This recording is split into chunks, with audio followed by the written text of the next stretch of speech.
देख रहे मंथन टुडे। मैं हूं आपके साथ अंशु गोस्वामी।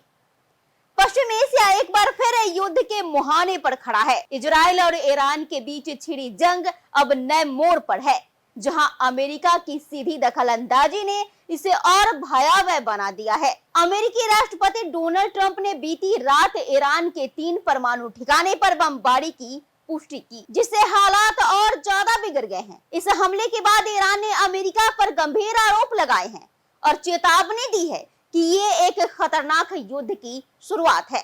ईरान के विदेश मंत्रालय ने बयान जारी कर कहा, अमेरिका ने कूटनीति के नाम पर विश्वासघात किया है और इजराइल जैसे जनसंहारक शासन का समर्थन कर एक खतरनाक उदाहरण पेश किया है।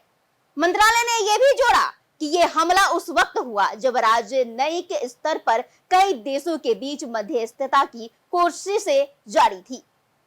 ईरान ने साफ किया है कि उसका हौसला टूटा नहीं है, वो डटा रहेगा और किसी भी साजिश का डटकर जवाब देगा। इस बीच अमेरिकी राजनीति में भी बवाल मच गया है। डेमोक्रेटिक पार्टी की वरिष्ठ सीनेटर एलिजाबेथ वॉरेन ने राष्ट्रपति ट्रंप के आदेश को असंवैधानिक बताया है।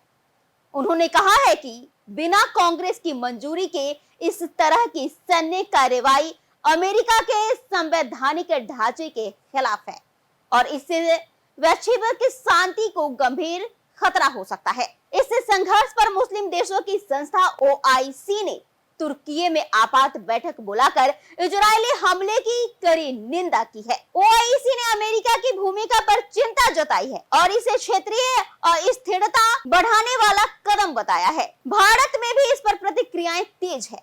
नेशनल कॉन्फ्रेंस के नेता फारूक अब्दुल्ला ने कहा, अगर अमेरिका और इजराइल को लगता है कि ईरान हथियार डाल देगा तो ये उसकी भूल है। ईरान करबला को याद रखता है और ये दूसरा करबला है। वे अपनी गर्दनें कटवा देंगे लेकिन झुकेंगे नहीं। अब सवाल उठता है कि क्या ये संघर्ष तीसरे विश्व युद्ध की ओर बढ़ रहा है? जानकार मानते हैं कि ये सिर्फ एक क्षेत्रीय टकराव नहीं रह गया। अमेरिका की भागीदारी ने इसे वैश्विक संघर्ष का रूप दे दिया है। रूस, चीन और तुर्की जैसे देश पहले ही खुले तौर पर ईरान के पक्ष में बयान दे चुके हैं।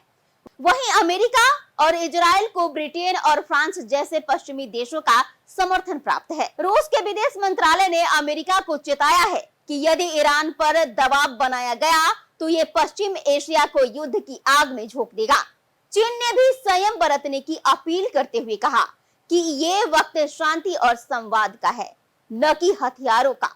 स्पष्ट है कि ये लड़ाई अब सिर्फ ईरान और इजराइल के बीच नहीं रही। अमेरिका के हस्तक्षेप ने इसे महायुद्ध के कगार पर ला खड़ा किया है। विश्व के नेता अगर अब भी नहीं चेते तो ये संघर्ष वैश्विक अशांति और भावी मानवीय संकट का कारण बन सकता है। देश और दुनिया के तमाम खबरों को देखने के लिए देखते रहिए मंथन टुडे। चैनल को लाइक, सब्सक्राइब, शेयर, फॉलो जरूर करें।